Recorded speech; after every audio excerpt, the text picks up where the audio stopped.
foreclosed on. The United States has the largest prison population in the history of humanity. There's more than 9 million people on any given day who are locked up in the United States in jails, prisons, and then detention centers for quote-unquote illegal immigrants. How could you ever call a human being illegal? No human being is illegal.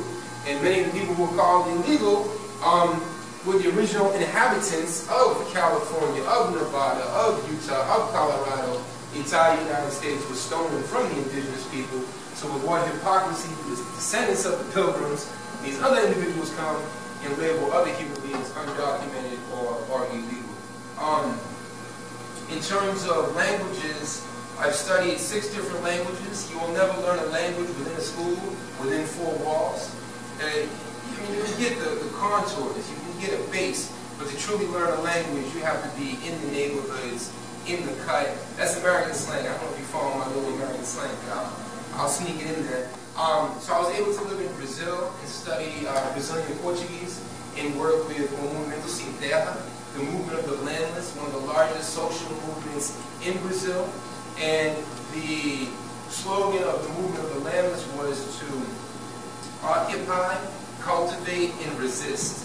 So they focused on the favelas and on oppressed communities, bringing them back into the countryside to take over land that was idle, that wasn't being used in any productive way, that was being monopolized by latifundario, that's like big landowners, and then they would cultivate for the collective betterment of all of Brazilian society.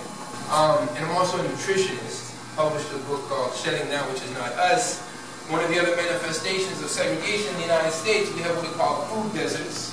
So you come out of your crib, you come out of your house, and what you're going to see in the hood, in the ghetto, in the oppressed communities is some of the same things you see right here. Church's fried chicken, and KFC. You know there's 135 KFCs in Trinidad? If that's not a human rights abuse, I don't know what is. That's going to lead to all types of diabetes and heart conditions. So shedding that which is not us from a working class point of view, because there's a stereotype in the United States that to be a raw foodist, to be a vegetarian, to be a vegan, you have to be rich. And there's some truth to that. Because you have $5 in your pocket, and you're out on the block, and your tummy's growling, you're not going to be thinking about, wow, I'm going to have some pomegranate, and I'm going to invest in you want some quick Chinese food that'll fill you up. Another big piece of my story, and it was lovely to meet people from St. Lucia earlier. I lived in Haiti. Haiti to this day is occupied. It's an occupied country. United Nations supposedly occupies with the motives of peace. I would say that is a complete falsehood. The United Nations, really led by the United States and France, the former colonial powers, occupy Haiti to keep Haiti in its place. Haiti's been punished for more than 2 centuries for daring to be free in 1804. So, moi content de estar partagé avec tout le monde là qui sorti Saint Lucia. M'a parlé un petit peu des salines de son nourriture. And I was just giving revolutionary greetings from Haiti. I learned a great deal in Haiti. And the Creole from Martinique, Dominica, Guadeloupe, St. Lucia, Haiti, very, very similar.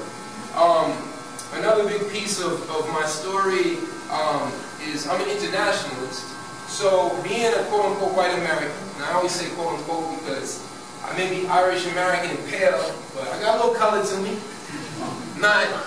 This is white. You know, no one's quite that white. So these categories that we use, and when my son was younger, a man was crossing the street and he said, you know, how come this man is white and that man is black, and he was only 4 years old, and how do you explain that to a young kid? But that's how we are socialized.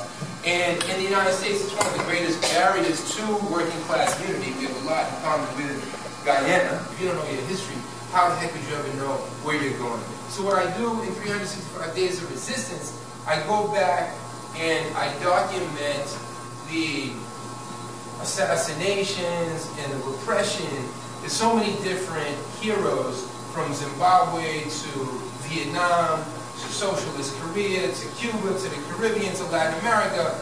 And then I researched the dates when these individuals were executed or killed or repressed, or when they led legendary global events and uprisings. So each date of the calendar then coordinates with a hero who's been left out of our collective narrative.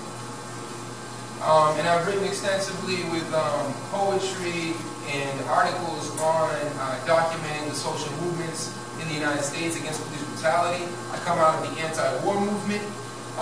U.S. imperialism is probably the strongest beast in history. Of the 194 quote-unquote free countries in the world today, the U.S. has 140 of them occupied with military bases and installations. A global empire that no dictator, that no tyrant has ever dreamed of in history. And when I'm teaching at your college, I always tell my students, I'm not anti-American. I'm as American as whatever y'all want to say. Apple pie, whatever the saying is. I'm anti-imperialist. And I have to constantly explain that because my own family members and cousins would feel offended by some of these conclusions that I make. But as Americans, we would never stand for a foreign base in our territory, whether it was a Guyanese base or an Ecuadorian base or a Chinese base. So why would other peoples have to put up with neo-colonial arrogance and invasion? So a lot of what I'm saying you will never hear on CNN. You're never going to hear in the mainstream news. I come from a critical perspective. I come from an anti-colonial, anti-imperialist perspective. I would say that's a decent little introduction. Hopefully I've said something that will spark some conversations and debate. And I can talk all day, but let's open it up to the circle and see where it takes us.